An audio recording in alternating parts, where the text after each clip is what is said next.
আসবে, স্বস্তিতে আসবে, মানুষ মনে হয় একটু ভালো থাকবে। কিন্তু দুঃখজনক হলেও সত্য, আমরা দেখলাম 18 মাস 19 মাস পার হয়ে গেল, তারপরে একটা নির্বাচন হলো। সেই নির্বাচনে আমরা দেখলাম কিছু কিছু রাজনৈতিক দল টাকা নিয়ে নামলো, কেউ কেউ ধর্ম নিয়ে নামলো, নানান কথা, কেউ জান্নাত দিয়ে দিল, কেউ টাকার প্যাকেট দিয়ে দিল, কেউ লুঙ্গি দিয়ে দিল, কেউ গামছা দিয়ে দিল। কিন্তু দেশে কিন্তু শান্তি ফেরত আসলো না। জান্নাত দিতে চাইলো ঠিকই, কিন্তু আমরা শান্তি পাচ্ছি না। তাহলে এই যে সংকট, এই সংকট কেন, সংকটটা কি, এটা আমাদের বুঝতে হবে। আপনারা জানেন যে ঠিক ভোটের 3 দিন আগে ইউনূস সরকার, একটা অন্তর্বর্তীকালীন সরকার, কিন্তু সে একটা নির্দিষ্ট সময়ের জন্য দায়িত্ব নিতে একটা ভোট দিয়ে চলে যাবে। তারপরে 19 হলে বলে পৌঁছলে 17 মাস থাকলো। মানে যে চেয়ার পায় সে আর চেয়ার ফেরবার পায়। এই আমাদের দেশের একটা সাংঘাতিক ব্যাপার। যখন যে চেয়ারে ওঠে, শেখ হাসিনা দেখলেন না কেবা করে রাইতের ভোট দিনে, দিনের ভোটে রাইতে, এবার করে 17 বছর থেকে গেল। ঠিক একইভাবে যে যখন ক্ষমতায় যায় সে আর গদি ফেরবার চায় না। ইউনূস সাহেবকে নিয়ে আসলো বাংলাদেশের জনগণ, যে ভালো লোক মনে হয়, আসলে ভালো কিনা মন্দ সে পর্যন্ত ক্ষমতা না পায় সে মতো বোঝা যায় না। এই যে আমরা এত ভালো ভালো কথা কই, পাবলিক কয় আপনারাও বামপন্থীরা ভালো কিনা, ক্ষমতায় তো জান নাই, ক্ষমতায় গেলে এখন বোঝা দেবো, আমাদেরও কিন্তু কয়। আমরাও ওইভাবেই বিশ্বাস করি জনগণের কথাটা হইতেই পারে, তো ক্ষমতায় গেলে পরে আবার লোক তো চেপে দেবার পারে। কিন্তু ইউনূস সাহেব এত ভালো ভালো কথা কইল যে সব কিছু একটা এমন একটা দেশ বানা দিবে আমাদের, ভালো কথা। ঠিক ভোটের 3 দিন আগে এমন এক চুক্তি করে গেল যে এখন দেশ বাঁচানি মুশকিল, দেশটা বাঁচানি মুশকিল। কেমন চুক্তি? আপনি বাজার থেকে কি সদাই করবেন না করবেন সেটা আপনার ব্যাপার আর দোকানদারের ব্যাপার। মাঝখান থেকে দেখেন আমেরিকা এসে এমন এক চুক্তি করছে যে তুমি যাই কিনতে চাও না কেন, আগে আমাকে তো হোনা লাগবো যে তুমি কি কিনতে চাও, রাশিয়ার কাছে কিনবে না চীনের কাছে কিনবে না আমেরিকার কিনবে না জাপানের কাছে কিনবে, আমাকে তাকে হোনা লাগে। এই যে এবার হরমুজ প্রণালীতে ইরান আর আমেরিকার যুদ্ধকে কেন্দ্র করে তখন ঘটনাটা ঘটলো, যুদ্ধ হয়ে গেল, তখন হরমুজ প্রণালী বন্ধ, অবরোধ করে দিছে, আমেরিকাও অবরোধ করছে, ইরানও অবরোধ করছে, এমন অধিকার কেউ দেওয়ার পারে না। আমার বাংলাদেশের জাহাজ যখনই আসতেছে তখন আটকে দিতেছে, আমার জাহাজ আসতে পারতেছে না, আবার আমার জাহাজ আটকানোর পিছনে কিন্তু কারণ। ইন্টারেস্টিং ব্যাপার হলো এই যে ভোট হওয়ার পরে এখন বিএনপি আর জামাত হলে সরকার গঠন করছে, ধরেন যে বিএনপি করছে সরকার গঠন, জামাত হলে প্রধান বিরোধী দল। এরা দুইজনেই এমন বিবৃতি দিছে, ইরানের মাথা গেছে, চলে গেছে। ইরান দেখছে যে আমাদের পক্ষে তো একটু বলে নাই, কইছে তো আমেরিকার পক্ষে। আর ইরান তখন কইছে যে দাঁড়া তোর তেল নাবি বন্ধ করে দিচ্ছে, তেল বন্ধ করে। এখন আমাদের জাহাজ আর আসতেছে না। দেখেন কি এক সংকটে পড়ে গেছে, 2বার জাহাজ রওনা দিয়ে সেই জাহাজ ফেরত গেছে। তাহলে কি পরিমাণ টাকা আমাদের খরচ হয়ে যেতেছে, ফুয়েল খরচ হইতেছে, তেল খরচ হইতেছে। এখন বোঝেন এইভাবে একটা দেশকে কিভাবে সংকটে ফেলা দিল। তাহলে আন্তর্জাতিক যে কোনো বিবৃতি দেওয়ার ক্ষেত্রে আমাকে এমন কিছু ডিপ্লোম্যাসি নিতে হবে যাতে কোনো দেশে আমার উপর নাকচ না হয়। আমি আমার স্বাধীনতা সার্বভৌমত্বকে আমি ক্ষুণ্ণ রাখবো। একইভাবে আমি এমন ভাবে যে আমরা তো বলতে পারতাম যে আমরা যুদ্ধ চাই, আমরা শান্তি চাই, সেটা আমেরিকা হোক আর ইরান হোক, আমরা যুদ্ধ চাই না, আপনারা যুদ্ধ বন্ধ করে দেশে শান্তি প্রতিষ্ঠা করুক। আমরা এই বিবৃতি দিতে পারতাম। আমরা হঠাৎ করে বিবৃতি এমন ভাবে দিলাম যে আমেরিকার পক্ষে চলে গেছে, গেছে ইরান থেকে তেল বন্ধ করে। আর এখন আমার তেলের দাম বাড়া গেছে, এক একটা পাম্পে যাবেন দীর্ঘ লাইন। আমার মনে করলাম তেলের দাম বাড়ানোর পর মনে হয় লাইন কমবো, এখন লাইন কমে না, তেলের দাম মাঝখান থেকে বেড়ে গেল। তার মানে কি? তার মানে যত তেল বাড়ানো তত মানে দেখেন তো মাঝখান থেকে তেলের দাম বেড়ানোর কারণে যে সমস্ত পাম্পে তেল আসিল ওরা রাতারাতি দেখে কোটিপতি হয়ে গেছে। প্রতি লিটারে বেড়ে গেছে 15 টাকা, প্রতি লিটারে 5 টাকা, প্রতি লিটারে 10 টাকা, এইভাবে তখন বেড়ে গেছে। মানে একটা পাম্পে কি পরিমাণ লিটার তেল আসিল হিসেবে করে দেখেন। তাহলে কি পরিমাণ টাকা ইনকাম করলে 1 লাখের মধ্যে একটা ঘোষণা দিয়ে দিচ্ছে যে তেলের দাম বেশি, এক ঘোষণার মধ্যে হাজার হাজার কোটি টাকা লোপাট হয়ে গেল জনগণের পকেট থেকে। তস্তু আমরা টের পেলাম। তাহলে মানুষ ধনী হয় কিভাবে দেখেন, একটা ঘোষণার মধ্য দিয়ে আচ্ছা তেলের দাম বেড়ে দেওয়ার সাথে সাথে তারা তেলের পাম্পের মালিক তারা কোটি কোটি টাকা লাভ করলো, যারা হলো বেসরকারি তেল আমদানি করে তারা কোটি কোটি টাকার মালিক হয়ে গেল, আর মাঝখান থেকে জনগণ ক্ষতিগ্রস্ত হলো। আমরা প্রতি লিটারে 5 টাকা 10 টাকা 15 টাকা করে বেশি দিয়ে এখন তেল কিনতেছি, তারপরে লাইন শেষ হয় না। আপনি তখনই পাম্পে যাবেন, যা দেখবেন দীর্ঘ লাইন।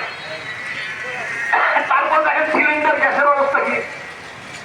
এখন সিলিন্ডার গ্যাস কয় যে দাদা সিলিন্ডার গ্যাস তো প্রথমে 1200 টাকা, 1300 টাকা, 1400 টাকা, এর বলে 1950 টাকা। আর আরেকদিন টুকটা চায়ের দোকানদার কয় কি দাদা গ্যাস দেবো না, গ্যাস দিয়ে আর চা বানান দেবো না, এখন আবার কয়েল ঘড়ি কিনে নিয়ে আসছো, কয়েলের গ্যাসটা পোষায় না। আমি কি এক হয়েছে কয় আমি পাই 2100 টাকা দিয়ে গ্যাস কিনছি। তাহলে বোঝেন কিভাবে একটা দেশকে একটা জনগণকে কি বিপদগ্রস্ত করে ফেললো একটা ইউনুস সরকারের চুক্তির মধ্য দিয়ে। তাহলে এই ইউনুস সরকার কি এই কথা বলো না, এই ইউনুস সরকার কি দেশ ছেড়ে চলে গেছে? ইউনুস সরকার কিন্তু আছে। তাহলে এত বড় দেশকে দেশদ্রোহী চুক্তি করলো, দেশ বিরোধী চুক্তি করলো, এখন কি ইউনুস সাহেব গ্রেফতার করছে? গ্রেফতার করা উচিত, এখন মাথা ভেঙে দেওয়া উচিত। আমি এই কথা বলতেছি, আমাকে অনেকে বলেন আপনি সংশয় দিনে ইউনুস সাহেবের মাথা ভেঙে বলতেছি এই কারণে যে এটা একটা দেশ বিরোধী কাজ করছে। তো আমাদের দেশের 30 কোটি জনগণের পেটে লাঠিবেন, এটা একটা ভয়ঙ্কর চুক্তি। এই চুক্তির মধ্যে দেখেন তখন তেলের সংকট হলো, আমাদের সরকার চিন্তা করে তাহলে রাশিয়া থেকে তেল আমদানি করি। যখনই রাশিয়ার সাথে চুক্তি করতে গেছে তখন আমেরিকা বাংলা দিল, ভাই আমারও অনুমতি ছাড়া আপনি তেল কিনতে পারবেন না।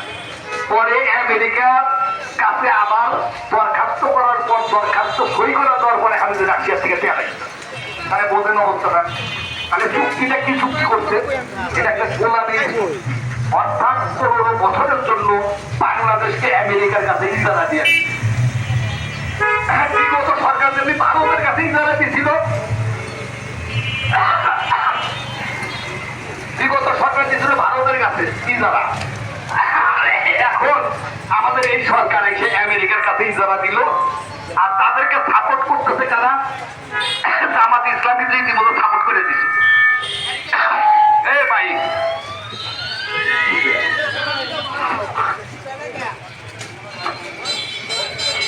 জামাত ইসলাম কিভাবে সাপোর্ট করছে আমি তো বললাম, মাত্র অনেকে ক্ষিপ্ত হইতে পারেন কেন আমার জামাতের কথা কয়। জামাত তো বিরোধী দল, জামাত এইভাবে সাপোর্ট করলো। দেখেন এখন পর্যন্ত কিন্তু এই চুক্তির ব্যাপারে পার্লামেন্টে একটা কথাও বলছে।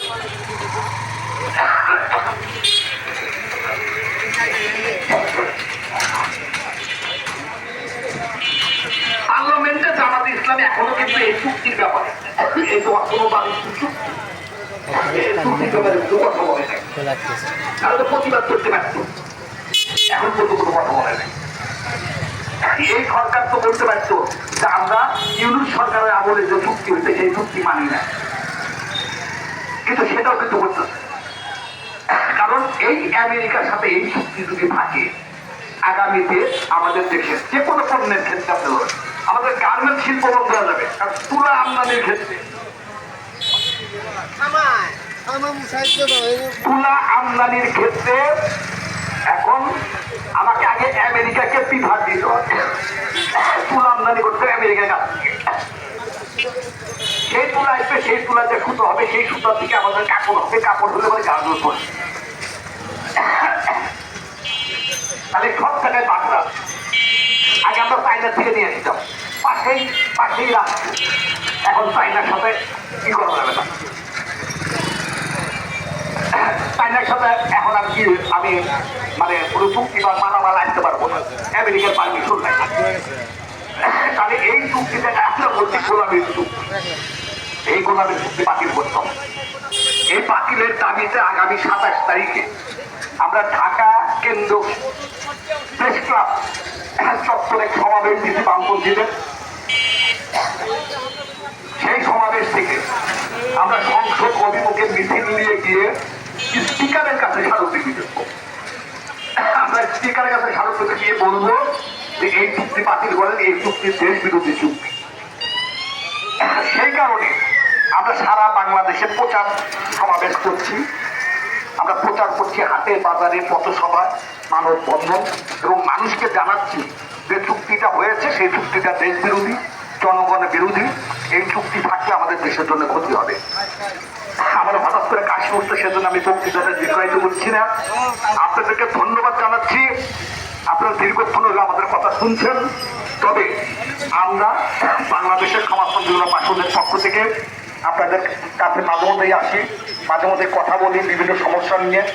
এর মধ্যে একটা জানেন যে জ্বালানি তেলের দাম বাড়াইছে, গ্যাসের দাম বাড়াইছে, তারপরে এই যে একটা অসম চুক্তি, বাণিজ্য চুক্তি, সেটা একটা সংকট তৈরি করেছে। এর মধ্যে আবার দেখেন, আমরা দেখলাম গতকালকে ঢাকা বিশ্ববিদ্যালয়ের দুটি ছাত্র সংগঠন ইতিমধ্যে মারামারি শুরু করে দিচ্ছে, তার মানে শিক্ষার 12টা বাধা দেবে। এখন বিশ্ববিদ্যালয়গুলো বন্ধ হয়ে যাবে, একটা নতুন সংকট তৈরি হবে। তাহলে এইভাবে যদি একটা অরাজকতা চলতে থাকে দেশের মধ্যে, একটা যদি মত সংস্কৃতি চলতে থাকে, তার মধ্যে সন্ধ্যা 6টার থেকে দোকানপাট বন্ধ থাকে, বিদ্যুতের সংকট, এখন দোকান বন্ধ করে, এটা নিয়ে আবার দোকানদারের মধ্যে এক ধরনের ক্ষোভ বিক্ষোভ আছে। তাহলে ব্যবসা বাণিজ্য করে সন্ধ্যার পরে কিন্তু লোকজন, শহরের লোকজন বাইরে, অফিস আদালতের লোকজন তারা বাইরে কিছু সদাইপাতি করে, এখন দোকান করতে সন্ধ্যার পর। তাহলে এই যে নানা জাতের সংকট আমাদের যে ঘিরা ধরতেছে, এতে করে কিন্তু আমরা কেউ ভালো নাই। আমরা যদি সত্যিকার অর্থে ভালো থাকতে চাই তাহলে আসুন ন্যায়ের পক্ষে দাঁড়াই, অন্যের বিরুদ্ধে প্রতিবাদ করি, এবং এইভাবে আমাদেরকে পেতে থাকতে হবে, লড়াই করতে হবে, এবং আমাদের অধিকার নিয়ে আমাদের কথা বলতে হবে। সকলকে ধন্যবাদ, আমি আর কথা বাড়াচ্ছি না। আমাদের পথসভা এবং মানববন্ধন এখানে শেষ করছি।